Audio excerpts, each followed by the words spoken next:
En trobar-se en zona fronterera entre el corredor del Vinalopó i la Foia d'Alcoi, la vila de Castalla va ocupar un lloc estratègic en la història. Esta frontera, d'acord amb el Tractat d'Almirra, preveia l'adscripció de la vila als dominis del Casal d'Aragó.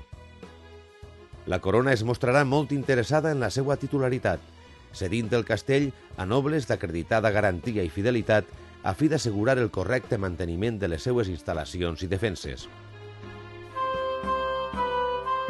Pere IV el Cerimoniós farà entrega a Ramon de Vilanova i Lladró de la titularitat de la vila i la seva fortalesa.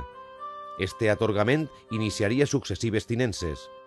Així, per Castalla, desfilaran sagues tan il·lustres com els Cruïlles, els Vilanova, les poderoses cases ducals de l'Infantat i Béjar o els marquesos de Dosaigües.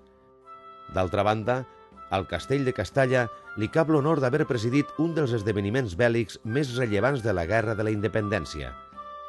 La victòria sobre el fins llavors totpoderós mariscal Xuchet resultaria decisiva i va suposar el primer pas en la campanya de retirada de les tropes napoleòniques del Regne de València.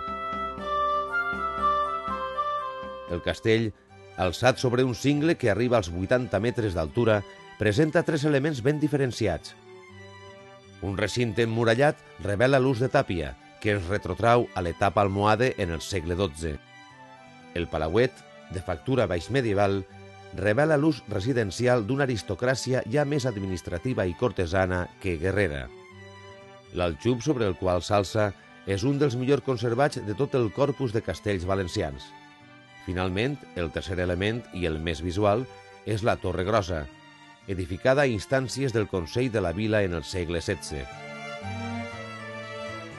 Un agradable passeig pels carrers del nucli antic de Castalla ens ofereix actius culturals tan rellevants com la visita a la sòbria i elegant casa consistorial, l'església parroquial de la Mare de Déu de l'Assumpció, el convent dels Pares Franciscans, revertit per a usos culturals i cívics, o l'espectacular ermita de la Sang, destacat exemple de l'anomenat gòtic de conquista.